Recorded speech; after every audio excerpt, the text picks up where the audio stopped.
Welcome into Let's Be Honest. I'm your host, Kristin Cavallari, and today I have activist and author Vani Hari with me, who I am so excited about. She has single-handedly changed dozens of multi-billion-dollar food corporations, criticizes and goes after the corrupt food industry as a champion for health, which I absolutely love. She started a blog in 2011 and had over 54 million views in 2014. I've also personally been such a fan for so many years. So Vani, welcome to Let's Be Honest. I'm so excited to have you. Thank you so much, Kristin. I've been wanting to sit down with you to talk about food for as long as I can remember. Like when I first realized you were like really into good, real food. And I was like, oh, she gets it. This is amazing. And so I'm just so excited about this. I know we've been trying to make this happen for so many years. I mean, we've emailed back and forth. We've tried to meet up before, but I think between both of our schedules, it's been hard. But yeah, I am so excited to finally sit down and make this happen. So I want to start with your journey and how you started to figure out how the food industry was so corrupt and what made you want to do this, because this is such a challenging uphill battle. So, I mean, we all bow down to you, but it is not easy. Yeah, it really stems from how I used to feel as a child. I grew up with two immigrant Indian parents who, when they came to America, they wanted to adopt the American lifestyle. And so they're like, we're going to eat like Americans. And so me and my brother were allowed to eat whatever fast food we wanted several times a week. And I mean, I had all my birthdays at like Burger King and Wendy's and Pizza Hut. And my mom, who was Indian, didn't really know how to cook American food. So she relied heavily on the processed foods that you would find at the grocery store. So, our Thanksgiving meal was stovetop stuffing and the Pepperidge Farm stuffing that you would buy in the big plastic bags and the cranberry sauce out of a can and anything that she could use to kind of help her put together the American meal, she did with the help of the processed food industry. And as a result, I had every health problem imaginable as a child. I mean, eczema, asthma, allergies, was on so many different prescription drugs. By my early 20s, I was on 9 prescription drugs. Wow. And it was that point where I kind of hit rock bottom, and I'd gotten a job working for a big consulting firm, and they put us on this fancy expense account, and they were flying us all over the United States working for these C-level executives at these big banks. And it was very very fun and exciting and challenging. And so they expected you to eat through breakfast, lunch, and dinner. And again, I found myself eating a lot of processed foods because they were just bringing in whatever the restaurants were making. For breakfast, it was big blueberry muffins and bagels. And then for lunch, it was these big spreads of barbecue. And then at dinner, it would be like Italian with like tiramisu and all the, chicken Parmesan and all the pasta. And it was insane. And I remember just gaining a lot of weight, feeling really awful about myself, got really super depressed. And then one night after eating a Chick-fil-A chicken sandwich, I'm not saying it was because of this, but after eating a Chick-fil-A chicken sandwich, which used to be my favorite thing in the world and my favorite fast food because I thought it was the healthy fast food. I know it. Yep. And it actually, at the time had close to 100 ingredients in it. One of the first ingredients was MSG, which of course is the reason why I was so addicted to them. But I landed in the hospital with appendicitis. And it was that moment that I changed my life forever. I just decided to take health as my priority because I was, again, in my early 20s, all my friends, it was Christmas season. All my friends were out having fun, going to these really fun parties, meeting guys, doing all this stuff. And I was in a hospital room recovering from appendicitis, and I missed everything that season. And I just was like, felt so terrible about myself. I'm like, what am I doing with my life? Right. And so I just started to use this energy that I learned in high school, where I was a #1 debater in the state for 3 years in a row and recruited to college to be in debate. And back then we didn't have Google. So I had to actually go to the library, check out big law journals and other big books and photocopy them to carry evidence to debate tournaments. And so I learned how to research, and I applied those skills to my health. And so I started to check out these giant books on nutrition. And one of the first books I read had this concept in it that the majority of foods in the grocery store shelf were dead. And I go, well, that's how I felt for most of my life, was dead. And I was like, I want to feel alive. And so I started moving towards, you know, a 50% raw diet, like where I'm eating as many unadulterated fruits and vegetables that have not been packaged, processed in any way, that's straight from the earth, right? And then I started to slowly remove some of the very controversial things from my diet, like candy. I was a candy addict. I mean, I would eat a whole box of Runts and Gobstoppers and all that stuff. It was just disgusting.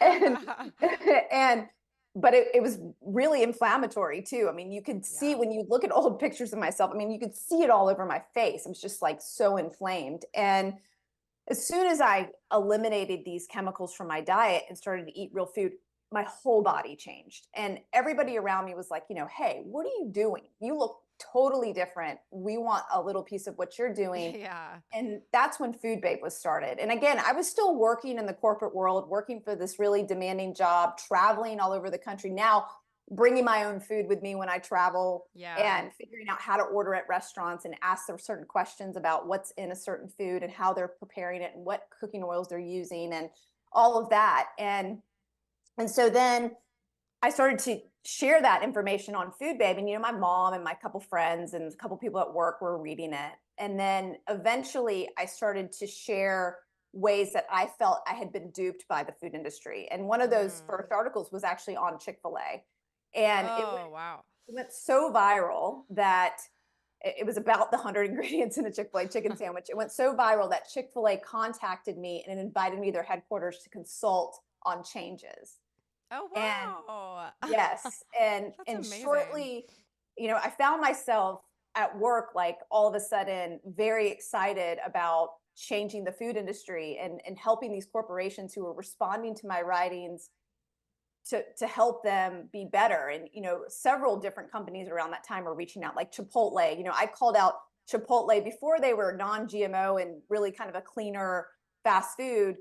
They were using GMO ingredients. They were using a lot of food additives, and they were hiding this under the label as food with integrity. And they wouldn't even tell you what was in their food when you called. Like you would email, call, you'd ask for the ingredients. They wouldn't tell you. Eventually, I got a manager at one of the local Chipotles in my town to show me the back of the packages and take pictures of them.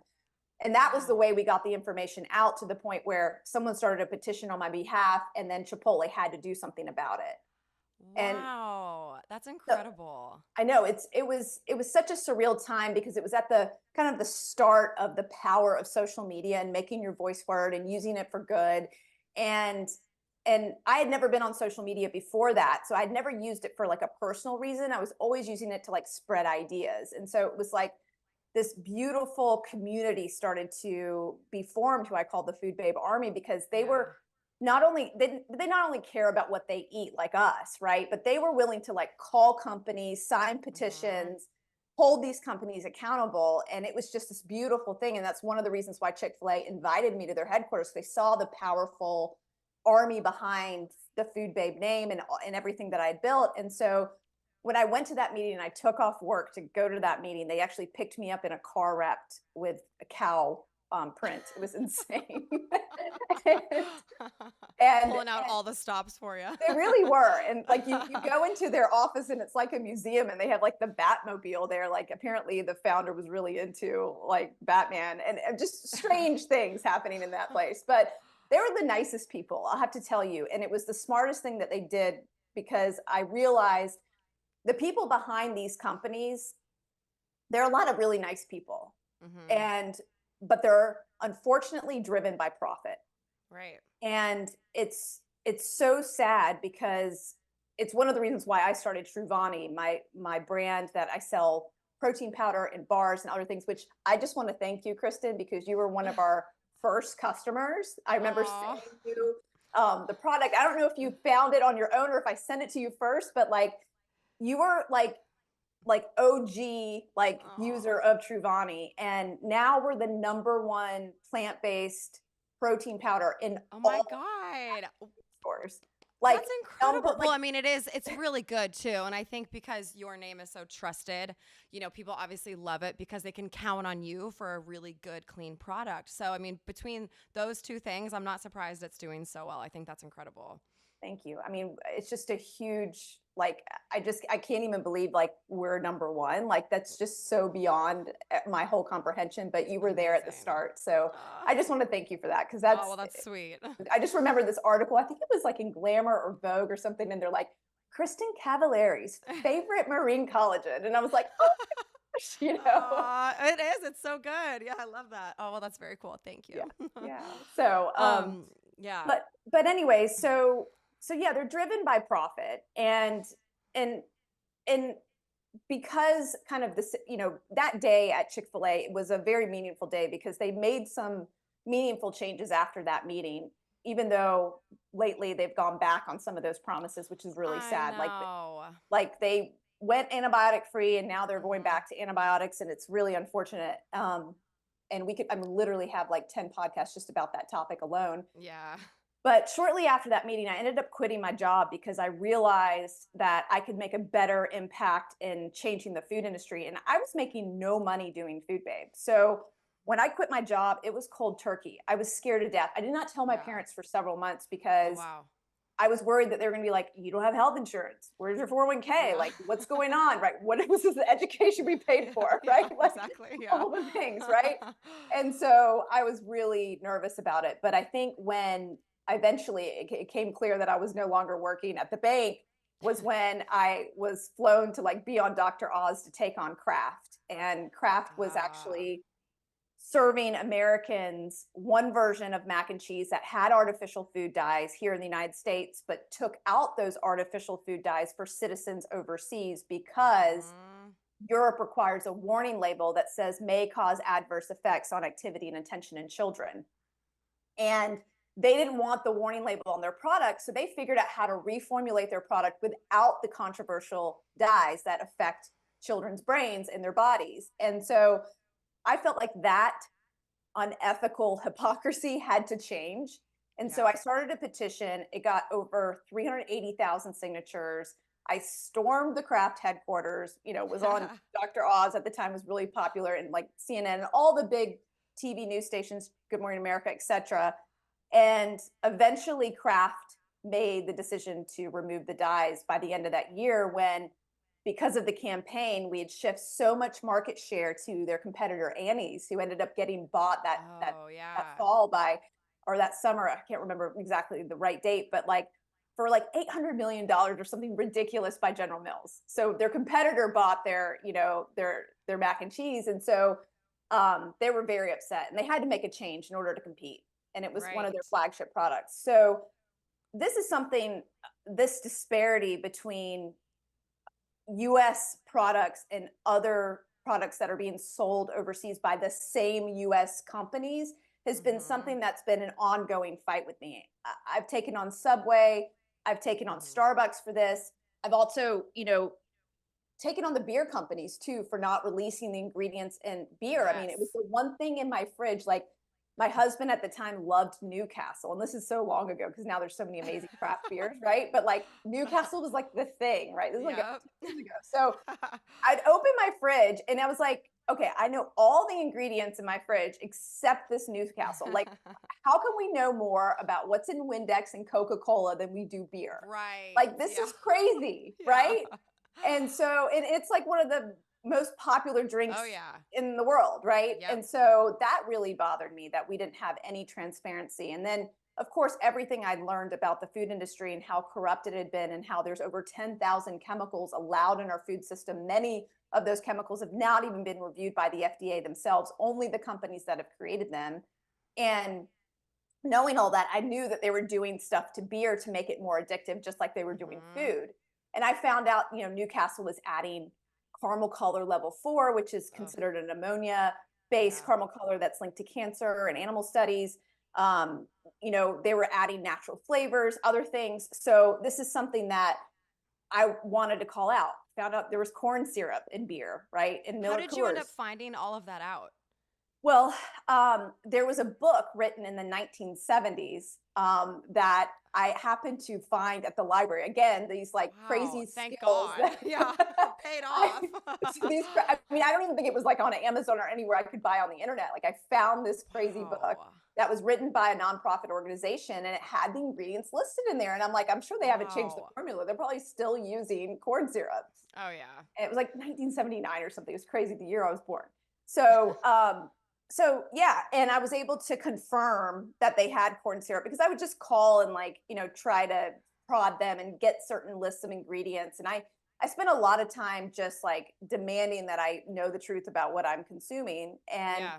and was able to release some of the ingredients that you would find in beer to just let people know what you can find and you should know, you should want to know. And within 24 hours of launching that petition, I was scared out of my mind, by the way, taking on the beer industry because it's like some mega dollars there, right? It's like Oh yeah. billions and billions of dollars. Yeah. Um, and I remember to make the backdrop of the video for the petition, we had to pour out. I mean, I'm not even joking. We should have had a party the night before. We poured out 200 cans of beer that day so we could have Wow. a backdrop of all the bear. Wow. Yes, I don't think I've ever told anyone that story before. But anyways, Oh it was my insane. gosh. Go back and look on my YouTube channel and see that petition video. It's like, yeah, That's that was very real cool. beer cans that we poured out that day. Wow. The whole photo studio smelled like beer. It was crazy. Oh my But gosh. I bet it looked very cool though. That's it looked awesome. really cool, but Yeah. we were like, why Yeah. didn't we have a rager last night? Yeah, literally. Just throwing it all down the sink. No, because you don't want to drink it when it has all those chemicals in No, of it. course not. I wasn't gonna drink it, right? Yeah. But it's like, so within 24 hours of launching that petition, I pit at the time Miller Coors was a separate company, Miller Coors versus Anheuser-Busch. And when I pit them against each other, I felt like there's so much competition between those brands that one brand's got to like have the pressure to come out first. And so it was like to my Mhm. advantage, right? I actually did this also with Kellogg's and General Mills at one point too, and General Mills ended up on top. But um, Anheuser-Busch reached out within 24 hours and was like, it was maybe 48 hours. It was something like that. It was actually like 48 hours, I think. And I remember them sending me this long letter and they invited me to their headquarters. I love And it. they're like, will you please come to St. Louis? We would love to talk to you more. We're going to release the ingredients in all of our beers. We're very excited about this and blah, blah, blah. I was like, this is amazing. This is so Yeah. cool. And, of course I leaked that that letter to the press and they write out all about this. And it was just such a fun time because it was like, wow, we're getting information about what we're actually consuming. This is great. And when I went to St. Louis, I had to go there for a wedding anyways. So my whole, like my husband and all of his family were there and they're huge beer drinkers. I'm not a beer drinker, but they are huge beer drinkers. So they all came with me. Like Oh, cool. 6 people, like a whole entourage of people going into Anheuser-Busch. And I remember sitting down with them at this boardroom and we're doing these beer tastings and I'm just like, oh, Bud Light, yuck. Like I'm just like, this is so gross. And I'm sitting there doing these beer tastings and I look at them and they're like, so what do you think? Letty last words kind of thing. And I'm like, listen, we need an organic beer. Okay. And they're like, we've tried this. And they showed me the wall of all the beers they've created in the last 50 years. They have like this, it's almost like a museum of all these pictures and advertisements of all the different things. And they had created one like maybe like 6 or 7 years ago prior to that. Oh, wow. And I was like, well, that wasn't the right time. Now's the Yeah. right time. And it was this amazing moment because just a few short years later at the Super Bowl, they announced that they were coming out with an organic Michelob Ultra. Oh, And I did not know that. yes. That's And cool. so it was the coolest thing ever seeing that. And I Yeah. remember getting like text messages from like so many people across the United States, like, you did that. And I was Yeah. just like, yeah, well, I don't think I did that, but like it was cool to be No. there to inspire that, Yeah, but I mean that's the thing. These stories that you have, you are the reason that so many of these things have changed. And I really just think it's so inspiring. It's so incredible because you really did start this movement and it's incredible what you've done. While I may not personally be on the dating apps anymore, I do want to talk to you guys about eHarmony. The best relationships are the ones where we feel comfortable being ourselves, right? They're with the people who really see us for us, someone who really gets us. So why not use a dating app that is designed to do specifically that? eHarmony helps you find someone you can be yourself with. The eHarmony sign up process gives each person a distinct personality profile that shows what makes them them based on a set of questions everyone on the platform answers. eHarmony members see how shared personality traits with people feel instantly relatable and how differences can complement one another. Find someone you can be yourself with who gets you on eHarmony. We all know dating is not easy, especially in today's day and age. I mean, if you guys listen to some of the earlier episodes of the podcast, you know I had my fair share of dating drama. But I think what eHarmony does with the compatibility piece is huge because that's half the battle, right? Figuring out if you have things in common with someone or if the things you don't have in common with them are deal breakers. I love that they just lay it all out there for you and they get all of that out of the way. Their compatibility quiz helps your personality come out in your profile, which makes all profiles on eHarmony way more interesting and fun to read. I definitely feel like on eHarmony, you get to know someone a lot better than some of these other sites.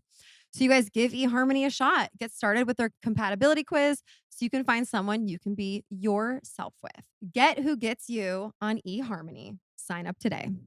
This is a brand you guys know that I love so much. It's Element. Element helps anyone stay hydrated without the sugar and other dodgy ingredients found in popular electrolyte and sports drinks. Electrolyte deficiency or imbalance can cause headaches, cramps, fatigue, brain fog, and weakness. Enter Element. So, what are electrolytes? Well, electrolytes are charged minerals that conduct electricity to power your nervous system. They also regulate hydration status by balancing fluids inside and outside your cells. There are a ton of benefits of electrolytes, like maintaining steady energy. Potassium and magnesium support the process that converts stored energy, calories, into usable energy, ATP. Electrolytes also impact energy by regulating hormones, maintaining fluid balance and blood pressure, regulating heartbeat, promoting restful sleep, and so much more. And no afternoon slump means no more need for that extra cup of coffee. They also can help if you have a headache. That's always the first thing I say to my kids or anybody if they have a headache. I'm like, you need to be putting electrolytes in some water and pounding that. And 9 times out of 10, it makes the headache go away immediately. Also, when you're hydrated and you have electrolytes in your system, you have fewer muscle cramps as well. And you guys, they just introduced Element Sparkling, which is these canned sparkling electrolyte drinks. They are so good, especially on a warm summer day when you're out at the pool. Those things are awesome to throw in a cooler. Or if you're going out on the boat, definitely try those and take some with you. So you guys can get your free Element sample pack with any purchase at drinkelement.com/honest. And again, try their new Element Sparkling, their bold 16-ounce can of sparkling electrolyte water. You talk about being scared going up against, the beer companies. I would be scared going up against any of these big corporations because they all have a lot of money. And I can't imagine that you didn't have moments where you were really scared. Didn't you get death threats at one point? Like, weren't there some dark stuff that actually happened as well? Yes, it was actually the most trying time of my life, I would say, beyond like the sicknesses that I had as a child and then, ending up in hospital with surgery a few times. Like, other than those times, like, I would say this period was the most insane because here's what was happening, kind of laying down like the environment that was going down. My first book was coming out and it hit the New York Times bestseller list. Time magazine, Time magazine named me one of the most influential people on the internet, next to like Kim Kardashian and Barack Obama and Jimmy Fallon. And I'm like, are you kidding me? Like, what? Like, this is insane, right? You should have been number one. Oh, well, thank you. Seriously. But I just, all of these accolades were happening one after the other. And the food industry was like going cuckoo for Cocoa Puffs. Like, they were just so mad about this. They were doing whatever they could to throw as much mud my way as possible. And so anytime a reporter would write a positive article for me, that media outlet would immediately get attacked by like online trolls that were actually controlled, I found out, by Monsanto's program, which they had a program that was, and if for people listening, if you don't know what Monsanto is, now they're Bayer, but they were the people responsible for creating genetically engineered organisms and the chemical called Roundup that has glyphosate in it and has now been implicated into causing cancer in hundreds of court cases across the United States right now. And this was a very toxic chemical being sprayed on our food. It was one of the things that I was actively campaigning against. And it was one of the things that I took my delegation status for the National Democratic Convention and protested in front of the Secretary of Agriculture with like labeled GMO signs. And I used my status to like go for this issue, and they did not like that, right? How I was able to get all of this press and media attention for these issues and talk about the detrimental effects of their chemicals that they were spraying on our food. And at the time, there was also this huge Proposition 37 that was in California, where we were campaigning to get California to label genetically engineered organisms anytime you would buy processed food. And they defeated that actually with the help of big food companies paying for and using a lot of illegal things that happened, because it definitely, I think it would have passed had they not used kind of the force of big food to stop the legislation. But they were very mad at what I was doing because, again, had this big army of people educating people, and they did not like that. And so they had this program called Leave No Comment Left Behind. And so anytime somebody would say something about me on the internet, like anything positive, sharing anything, they would immediately go find it. And then there would be like 100 comments. She's pseudoscientific. She's a fear monger. She's crazy. She doesn't know what she's talking about. And they try to do that in the media too. I mean, I remember there was this article that came out just around that time as well. It was in the New York Times, and it was a whole profile piece on me. And, they sent a photographer down, took a picture of me. And it was like this great moment, of just attention on me all of a sudden, which I loved being in the media when it came to talking about the food industry, but I didn't like this sudden attention on me and who I am, right? Because it was just like, wait a minute, this conversation is not about me and who I am. This conversation is about the food industry that's poisoning us right now, right? And they know it, and they're doing it for profit, and this has got to stop. And so they wanted to change the conversation. And so they paid, quote unquote, independent experts to come against me. And they make it look like, I'm nobody with no credentials versus all of these scientists and doctors. And so in this article in the New York Times, I remember sitting down with the reporter, and she was saying, what do you think about all these scientists that are against you? I go, they're being paid by the food industry. Look into it. And she didn't look into it. She didn't report on it. And the people she quoted in this article, I couldn't even believe the corruption involved. One of the guys' names was Fergus Clydesdale. Guess who he was? He was on the board of Sensient Technologies, the company that makes caramel color level 4. Okay. And I had just taken on Starbucks and the fact that they were using this artificial coloring in their pumpkin spice lattes. And they were actually forced to remove it and release their ingredients for the first time in history. For the longest time, you didn't know what you were drinking when you were drinking a pumpkin spice latte. At the time, I was actually campaigning against Starbucks to remove caramel color level 4 from their pumpkin spice lattes. And Starbucks was also a company that wouldn't tell you what was in their drinks, which was insane because their competitors like Dunkin' Donuts and others would post their ingredients online. But when you went to this fancy, higher end coffee chain, Starbucks, you didn't know what you were drinking. And I really wanted to showcase the fact that the lack of transparency was a problem, and the fact that they were using this caramel color level 4. So of course this guy's going to be against me because he's getting paid $150,000 to be on the board of this company, right? And so it would have been nice for the New York Times reporter to tell the public, hey, these people that are against Vani and the information that she's sharing is, they're shills. But of course, they're not going to do that. And thankfully, the science as well as people's intuition about the food companies have gotten more in line with the truth. And now I'm not under that kind of pressure anymore. But at the time, it was so intense that I actually thought about quitting altogether. I'm sure. I don't know how you would. How did you keep going? I mean, what did you say to yourself? Because I think most people would have given up. Yeah, I remember it was a really dark time. You think it would have been such an exciting time with all the accolades and the attention and the views and all of that stuff. But from just a standpoint of like understanding how you can deal with so much criticism. And you've dealt with this too, Kristen, just being in the public eye, how intense it can be. And I wasn't, I wasn't a celebrity. I wasn't doing this so that I could become famous. I was doing this to change the food industry. And as a result, I kind of became that way. And I wasn't ready for that. And I remember trying to look up books on Amazon. After you become famous, how do you handle all the attention? What do you do? Like literally Fame trying for to dummies. right, fame for I mean, I'm serious. I was trying like that's kind of like my go-to. Like when I don't know something, I just go research, right? Like what do you do in this circumstance, right? And so I started to reach out to people that could help me. And one of the first people that I reached out to was Gabrielle Bernstein.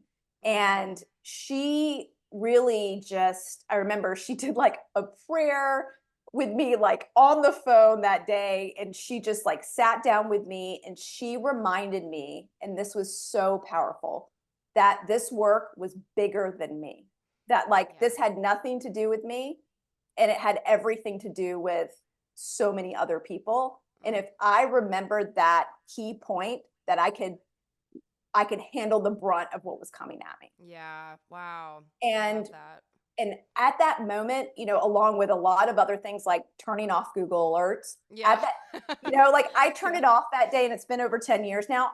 I have no idea what people are saying about me anymore. Isn't that the best? I don't read my comments, and it is the most freeing thing you can do. It doesn't matter what people are saying. It doesn't matter. No, like I didn't want the praise to affect my work, but I also didn't want the criticism to affect my work. And I wanted to keep following my heart and my intuition and doing what was right. And so turned off Google alerts, remembered why I was doing this. And then I started to develop, I mean, it took years, but I started to develop this thick skin that is needed in this world to handle this kind of, to be in this kind of position. Oh yeah.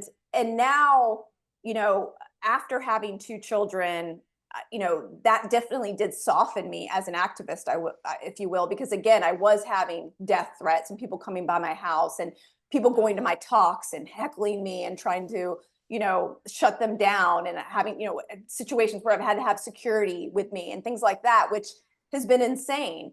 And because of COVID and because of having children, I just kind of got out of the public realm in a way and became more in my shell in terms of, starting Truvani, for example, trying to change the food industry from within, because I realized that all of the protein powders out there had so many additives in them, things like gums and emulsifiers, that now you look at the studies that are just coming out on those and how they are linked to cancer and diabetes and obesity. And it's like, what is going on? Like these gums, they made me feel bloated, but I had no idea that there were these major health implications as a result of these unnecessary additives. And then,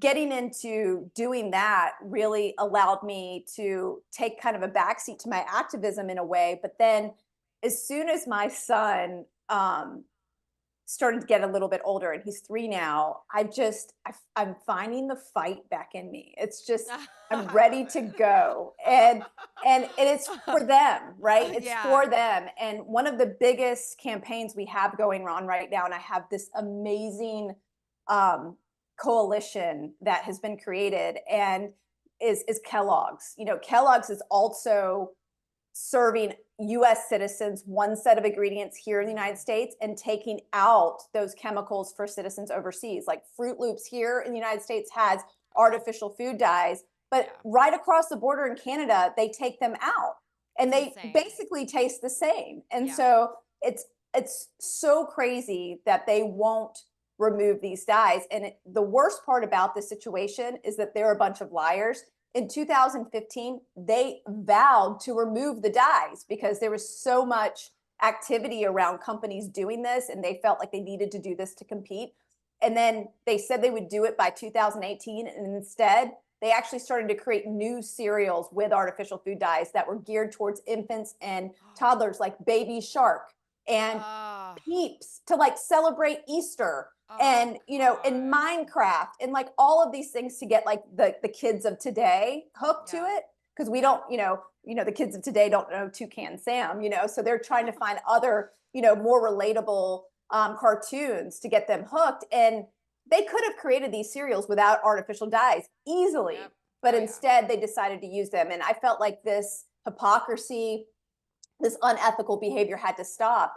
So I started a petition. Now it's over 94,000 signatures. If anyone's listening, please go sign it. I want to get to 100,000. I want to go deliver them to Battle Creek, Michigan, where WK Kellogg's headquarters is.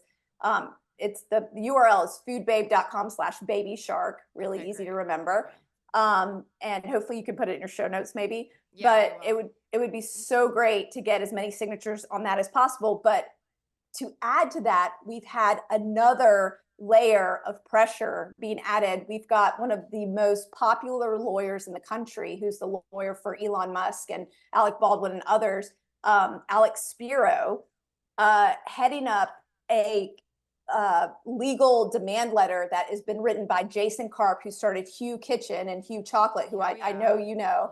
And he is sending a legal demand letter to them, and he's going to reserve all his rights from a legal perspective. And I hear of other law companies and other people also putting together the case against Kellogg's. And we've got an army of amazing spokespeople and people who have been in the food industry and the lobbying industry, like Callie Means, who started TrueMed and has come out with a new book called Good Energy, talking about this in the media all the time. And it's like this amazing group of people. And then we've got Jesse Itzler, who he's I don't know if anyone knows him, but he's an incredible advocate for real food.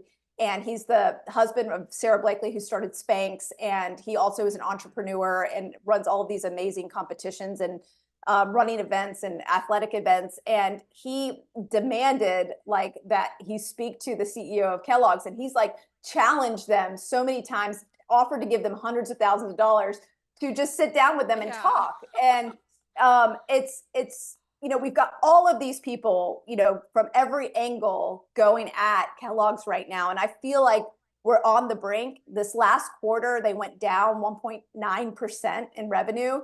Good. So yes, since December. So I know we're hitting the bottom line with this information, and people are boycotting them, which is just fabulous. But this is something that is despicable and needs to end. And this disparity, again, people shouldn't really be eating cereal. Like, let's just be honest, right? There's so much better food to eat in the morning. But for the people who don't know this information, the people who are the kids that just gravitate towards that food because it's available at schools or at a hotel buffet or, anywhere, it becomes an issue.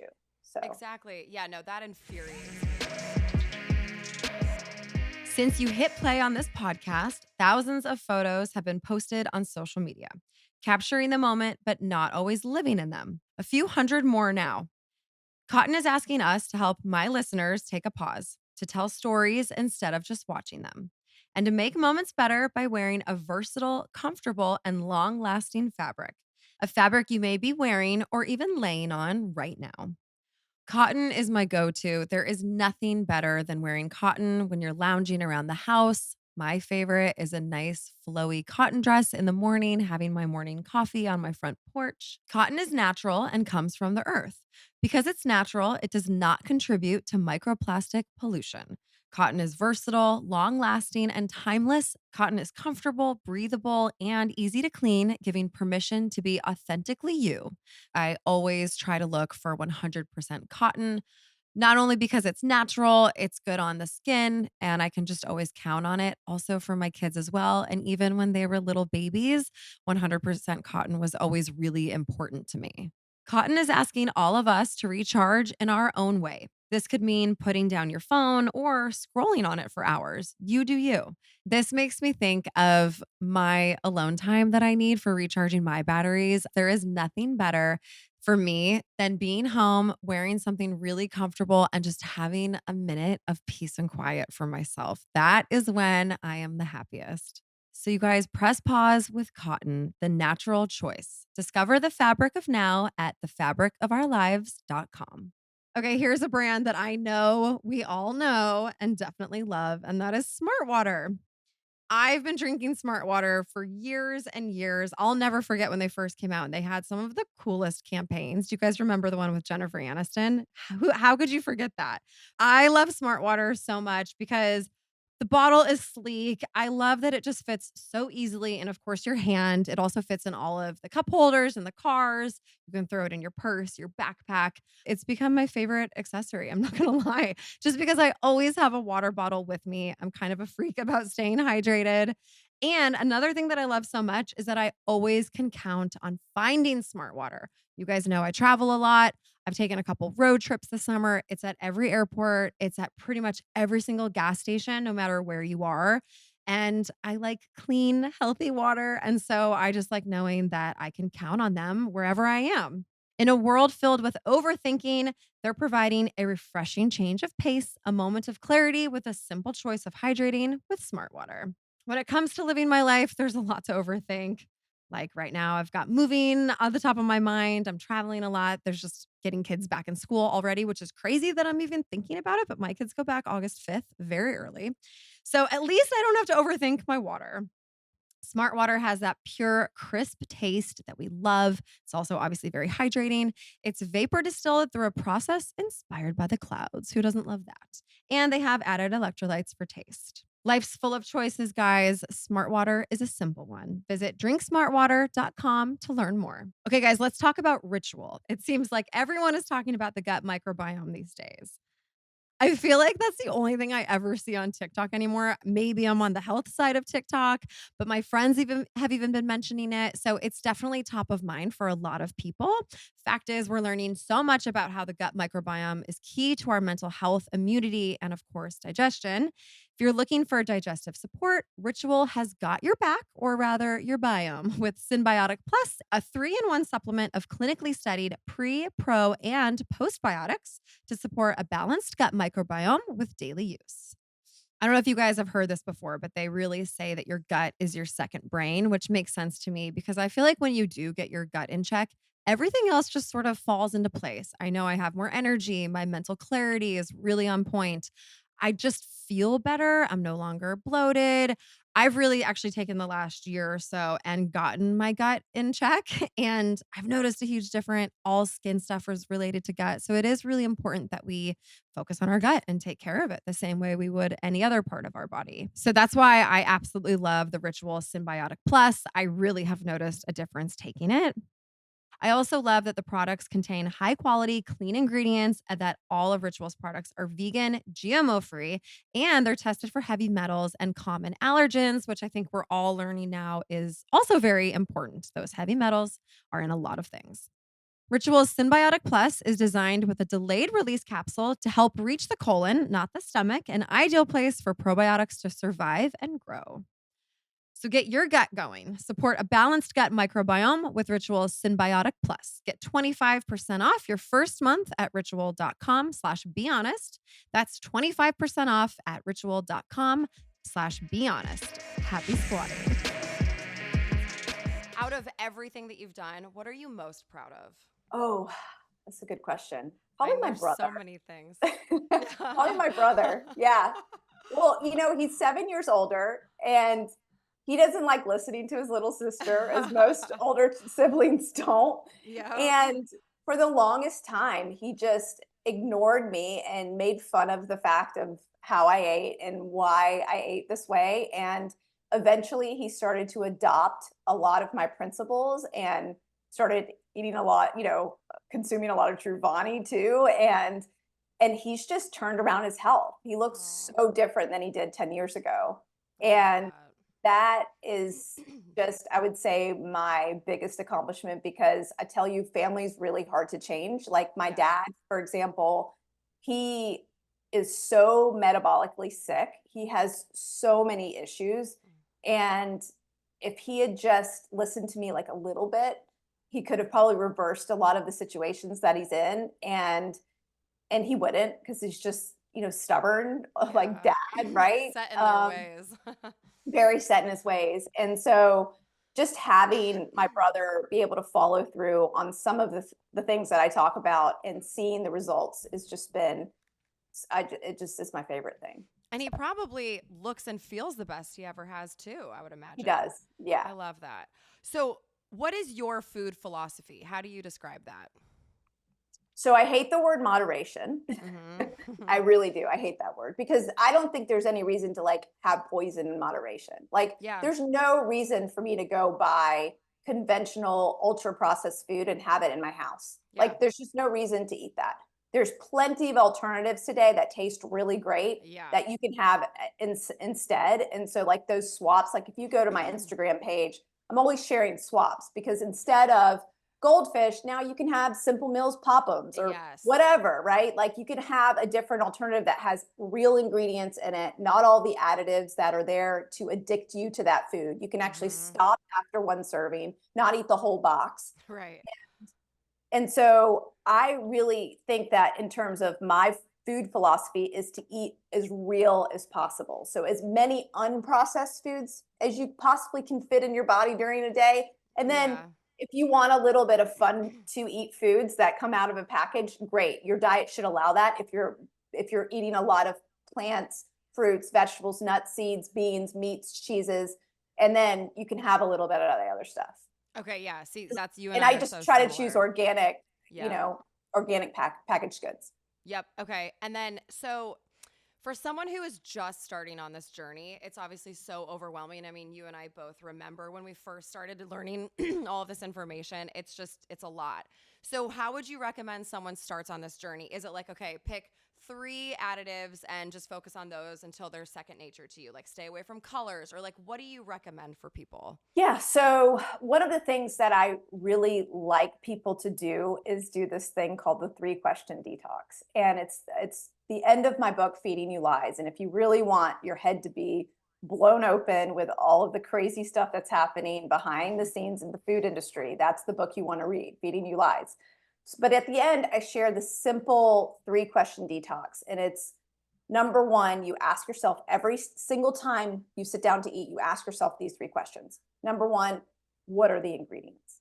If you don't know the ingredients, you can't eat it. Okay. And if you can't find out the ingredients, you shouldn't eat it. And if you do find out the ingredients and you wonder like what the heck that is, you have to go look it up. So like if you're going and you're eating a piece of bread and you find this label in it that says monodiglycerides and you're like, what the heck is this? You need to go look it up and see what that chemical is. And you'll find out, and you can find a lot of these additives actually on foodbabe.com, but you can look up this additive and find out this is an ingredient that the food industry created after trans fats, basically, to continue to preserve oils in processed food and to keep it from breaking down on the shelf. And it's a really harmful emulsifier, actually. And so this is not something you want to be eating in your bread. When you're eating bread, you want like 4 or 5 basic ingredients, right?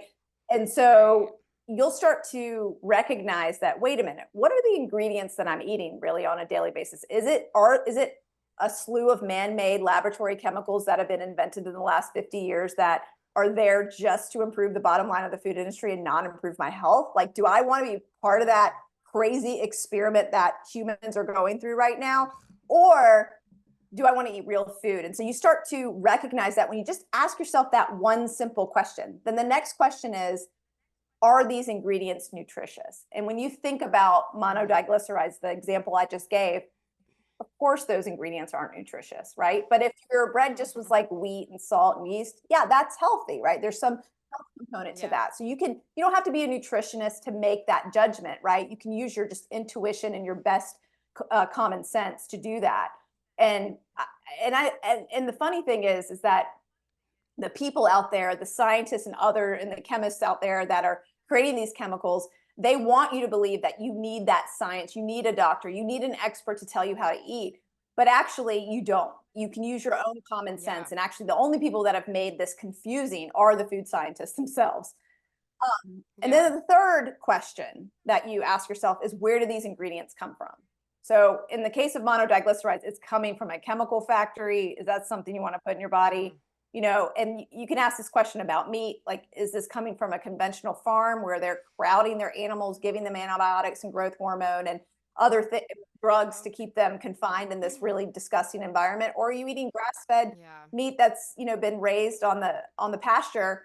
So these are the questions you kind of have to ask about your meal every single day. And if you just did that exercise for a week, you would learn so much about what you're bringing into your house, what groceries you're buying, what you're eating, to the point where you might just automatically start to make more changes, because an ingredient in an apple is an apple, right? And that's way different than something like out of a package that has, 15 other ingredients. Exactly. Okay, that's really great advice. And then also, you travel a lot. I travel a lot. What are tips that you can give people for when they're traveling to stay on track? Okay, so this is my jam right here, because I take my kids everywhere I go. We are traveling at least, I'd say, 3 or 4 months out of the year. We're going somewhere, right? And over the summer, we leave for most of the summer, and I always bring airport food with me, no matter what. And again, if you're living in a certain microcosm where you have like real food daily in the LA airport, you can get something, right? It's different than out of the Charlotte airport. I mean, I was in the Miami airport just recently, and I couldn't find one snack, like one organic snack. I'm like, come on, not packaged, like nothing. And I was like, what's going on here? Like, where is the organic food here? So airports are just like food deserts to me. And so I always bring my own food for the kids, my own food for me. And what I've been doing is just easy stuff. Costco makes these little individual packets of hummus that are organic. They aren't I think they use some olive oil in them, and they might use like organic canola oil in there too. I'm not sure, but it's not like completely perfect, but it's really good from just individual packs of organic hummus, right? So those are great to just throw in your bag, cut up some raw veggies. That's a lunch, right? That's not even a snack. That's a lunch, right? That little pack of hummus is like 200 calories. So it's good. And then you add some other additional things like nuts and seeds or whatever. And that's like a really easy thing to bring on an airplane. I love getting sourdough bread. So I order my sourdough bread actually from Organic Bread of Heaven. I don't know this company. Okay. Oh, I'm so excited for this. Get ready to be excited. Okay, so this company, and I have no affiliation, although they've tried to partner with me, but I just love them. I don't care. I don't need any money from them at all. I think they're amazing. So they have a bakery. It's in the Midwest somewhere, and they bake everything from organic ingredients, all organic. They make their fresh sourdough, and they have sourdough tortillas, sourdough bread, and it'll come fresh to you, and you can freeze everything and use it as you wish. So I used to always make my own tortillas, but now that I have 2 children and I'm running 2 businesses, it's crazy. So I order Organic Bread of Heaven, and I just have my freezer stocked. And when it's taco night, I pull those out, and they're so easy to everything. And so I get my bread from them too. And so a lot of times I love just a really simple almond butter banana sandwich on sourdough. The kids love it. It's easy to travel with. I also love traveling with vegetables, like for the kids too. And a lot of times they like to cook vegetables, and I'll throw it in a little thermos for them, and they love that. Smart. Yeah. I also have this thing called a Warmable. I think it's warmables.com. You can find it. They have it on Amazon too, but it's like these 2 little packs. They're cherry pits, and you can stick them in this is the only thing I use my microwave for, by the way. I thought about taking out my microwave because I never use it, but I have to use it for these little cherry pits. I don't have a microwave in my house. Okay, so I don't know how you'd warm this up. I have to figure that out. But I think you can just throw them in the oven actually. But so anyway, so I throw them in there for a minute, and then I put them in this warmable pack, and I can put slices of homemade pizza in there. I can put quesadillas and all kinds of things for the kids. So that's nice for school lunches too. Yes. So I do that for school lunches. And because I make a school lunch all the time, I've gotten really good about packing things for the kids for the airplane and how to make it compact. And I love this brand called Lunchables. They have all different, is it called Lunch? No, those are like the crap that I was eating growing up. Lunchables is the thing that needs to be destroyed from the earth. Those are next. Yeah, those are next. No, Lunchbots. Sorry, Lunchbots. It's a stainless steel container, and they have different sizes. And I love that. And so I can travel with those, and they're nice and compact. I love that. And then in terms of travel, some of the snacks that I'm a huge fan of, and these are like non-sweet snacks. Yes, I love the dried fruit and like all of that, but I've found a couple companies that are amazing with just like organic olive oil and sea salt and olives. And they're little prepackaged olives. They're called Gaia, and they're delicious. You can get them on Amazon by the box full, and they make green and red, green olives and black Kalamata olives. I love Epic for their salmon bites. Have you had those? Yeah, those are really good. And my daughter loves them too. Yeah, so it's wild salmon, a little maple syrup, and salt. Like it's simple ingredients. And it's giving them a little bit of protein. It's not all just, sugary carbs. And my kids love those things on the go. Yeah, those are great. Your bars too. I mean, the Truvani bars. I love throwing bars in my bag. It's just easy. I'm the nut job that always has a salad with me. Every flight that I take, I make a salad, or I'll pick one up from a place, Urban Market actually out by me, which I saw all of your stuff there. But I'll pick up a salad from them, and I always have one with me every single time I travel. I have to. Oh, that's awesome. Well, yeah. So we have 6 new flavors coming out very soon of the Truvani bar, which is really exciting. But I also love traveling with our little travel packs of protein too, when you just need like a quick on the go, like maybe you're getting a salad real quick and you're wary about the protein source. Well, you can just have some Truvani protein with that, just mix it with water and go. Yep. Perfect. Yeah, those are great tips. I think it's just being prepared, just thinking ahead so that you don't find yourself in a pinch and then you're grabbing, whatever fast food you can find. It literally is just that simple. You just have to prepare in advance. So I'm going to Charleston in the morning, and this is like my travel checklist. So I print this out every time, and it has everybody's stuff. But then down here, I'm like writing what's lunch in the car and what I put in my cooler. And so that way I don't forget in the morning. It's super simple. It's ready to go. And then like mom brain, you have to remember a million different things. And if I don't have it written down, it does get forgotten. So it's like, this is how I stay organized, but I also make diet and health a priority. And so I make sure that my food is taken care of. Yep, I'm the same as you. I have to write everything down. It's just like clear space in my mind then for something else to come in, because we're balancing a lot of things. Well, this has been amazing. You are just the best. I really appreciate you being here. And then tell everybody again where they can find you. Yeah, you can just come over to foodbabe.com. All the links are there, for social media. Come on over and sign the petition, foodbabe.com/babyshark.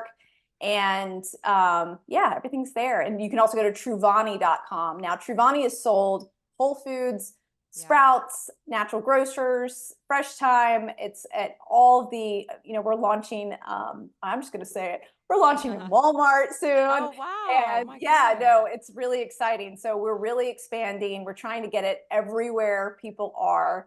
And it's going to be a wild ride. That is awesome. Congrats. I'm so happy for you. Well, thank you so much. It's so good to see you.